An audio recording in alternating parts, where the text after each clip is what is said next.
y'all, welcome back to Ascending with Ashley. I'm Ashley. This is Daily Colonizing, and we're going to talk about Invincibility Complex. It's kind of a term I coined. I don't know if anyone ever has used that, but it's kind of a phenomenon that I see with people who have privilege within a white supremacist society. Yes, white folks, but also other folks who are not white, who also have privilege, have this complex as well. And that is the idea that you are invincible to things, that you are never going to be affected by things. And I think it's really important to talk about because that's not true. And I think that one of the things that our society here in the United States really does breed is division through privilege, right? Through access. And so when people don't think that they can be affected by things because they have a certain bracket, financial bracket, or certain, access to stuff, or certain network, whatever it is, it's interesting. Okay, a really good example of this is that actor James Wood, who just lost his house and was crying on the news, and he a few months ago made this really horrific post about Palestine saying kill them all. Okay, that's an example of what Invincibility Complex looks like.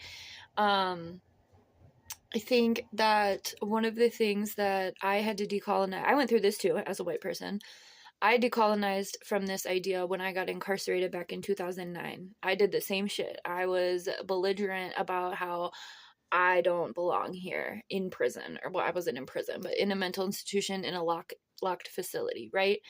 And it was a moment in my life that I had to decolonize and recognize how gross I was in that thinking, and also why I thought that way, right? Upbringing, indoctrination.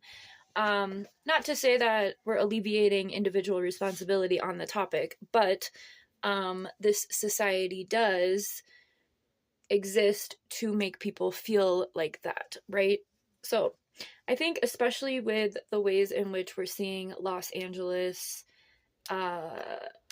celebrities being affected by what happened, there's this conversation happening about well, there's a lot of conversations happening, but one of them is, yeah, things can happen to you too. Really quick, the only way we're all getting out of this life is death. So we each have to go through it somehow, right? I'm not trying to take away or disrespect those who have lost life, but I think it's really important to recognize that, yeah, that's the only other truth besides being alive is death. And life is all about a journey, right? A journey of growth, of experience. But I think what is absolutely horrific when these things are happening, and they are happening more frequently, we've seen such atrocities, not just in warfare, but in climate. I only do air quotes because everything has been intensified by policy. So yes, the climate is one of the factors, and yes, the powers that be have technology and mechanisms in place to affect weather, to, even intensify already intensified effects because of climate change. I think there was a thought before I started on that tangent. But anyway, I did post a video. It just got done uploading. It took fucking forever, but I went through evacuation prep earlier today to share that with you guys because, and that's why I'm coming on here following up, because I think that a lot of people who do hold privilege, who haven't really had to experience state-sanctioned anything. I know this from firsthand experience as someone who has in a family, and I come from a family who has not. I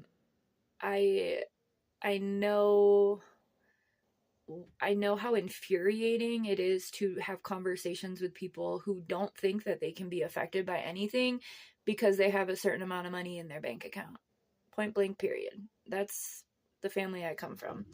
So just want to get on here because as we are seeing this more and more and more, and especially Americans, I think Americans as a whole have an invincibility complex, and then in the United States, within America, the rungs of that are that triangle I always talk about. There's a hierarchy, so nothing's black and white. Again, everyone's gonna die. That Flaming Lips song, don't you know everyone you know is going to die? That is not not how it goes, but it's true. And so I also had this thought about religion the other day, and I've been kind of sitting on this, watching everything that's happening. But I had this thought of like, what if all of these Christians who think that Jesus is gonna come back and get them, what if the way in which Jesus is coming back to get you is that you have to die? So anyway, I don't know, just something to think about. But I would say okay, let me do some prompts quick. Have I ever experienced a catastrophic event personally? Okay.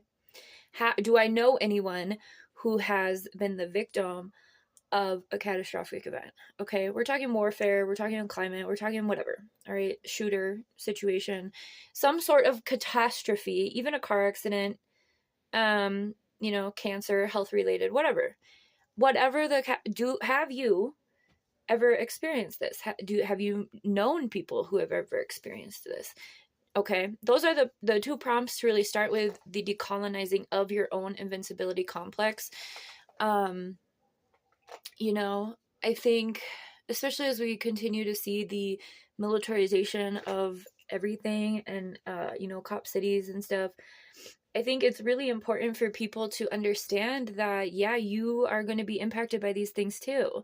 If you don't fall in line, if you aren't, doing what is asked of you, regardless of your privilege, you are like, okay, so I saw this Karen run up to Gavin Newsom, who's the governor of California, and he was in SoCal, I don't know, yesterday probably. But she ran up to him and was like, my child's school. And he was like, I'm on the phone with the president. And she's like, let me talk to him. And I'm like, whoa. Whoa. You skipped the entire chain of command to talk to the president who's been bombing babies and schools and mosques and churches and God knows what else in the Middle East consistently for over a year.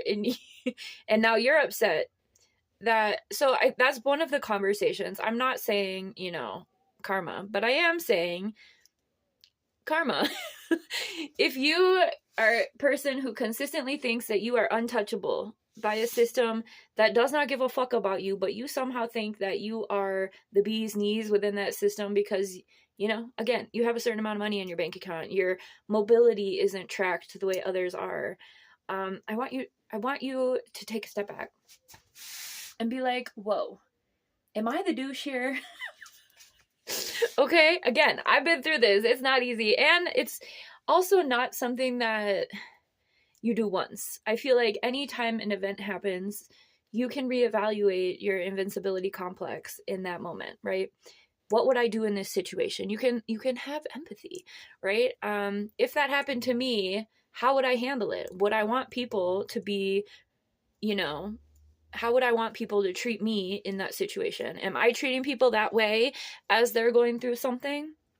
Things like that. Okay, this is about human connection. It's about decolonizing from the systems that are in place that exist to keep us apart and at ends of each other. And it's also recognizing that none of us are better than any, right? And that's part of the decolonizing aspect, because it's like for so long we've been indoctrinated to think that, you're this, that, or the other, right? Whatever privilege you hold, that equals your status. No, we all are human. We all have human rights. We all are worthy of the same treatment. And that's why revolutionaries and organizers and people who are fed up with this system have been trying to scream this to people. Like, this is, you, just because you have a certain shade of skin or a certain amount of money or a certain status, that doesn't mean that you can, sit all of these events out. This is global shit. And I thought with the pandemic that maybe we were getting there, but no. 5 years later, here we are again. There's a new global pandemic happening. Everything's on fire. And I just want you to recognize that. Another part of this is recognizing how the systems that be in the media, we're going to talk about next Wednesday, we're going to be talking about how the media can emotionally manipulate people by using certain language. So look out for that. That'll be on Wednesday. But I'm bringing that up because as we're watching footage, especially come from fucking LA, right? LA is a different kind of beast. And that's why this is such a fascinating frame of reference or lens to use to talk about these things. Because the wealth gap in Los Angeles is unlike any other, right? And that doesn't mean that there are only rich people. What it means is that the elite versus the so fucking poor, and the ways in which, I don't know, there's an interesting thing happening here. I'm not trying to be a dick, but I am saying when things are so imbalanced systemically, environmentally, socioeconomically, we are in a space where that balance is trying to be made, right? And we're all living through this. And so it's not really about, can this ever happen to me? It's more when it's my turn. And I think it's important to decolonize from the idea that you're untouchable and nothing will ever happen to you. Even the fucking untouchables were touched by shit, right? Isn't that the Disney movie? So I'm gonna end it here. I think that I hope we made points here. I'm not trying to make light of anything, but I think it's important when we do this work to utilize these moments again as a teaching moment so that the rest of us, when it is our turn, that's why I put the prepping video up this morning, can learn from other people's hardships so that maybe we can support a balance in the future when it is our turn. Maybe there's something that we feel like we can do for others in a moment like that. And I feel like as humanity, we are all being called to step into what it is that we can do. And a big part of that is decolonizing from the idea that you are invincible to any of these things, okay? Because I'm pretty sure a lot of the people who have that also thought have been affected, okay? And I'm not just talking about LA, I'm talking about globally. Floods, fires, these big ass storms, bombing, right? So we need a new system, and that's on each of us to do our own work, and then look out for each other, okay? All right, I'm gonna be back with some other shit later. Have a good one.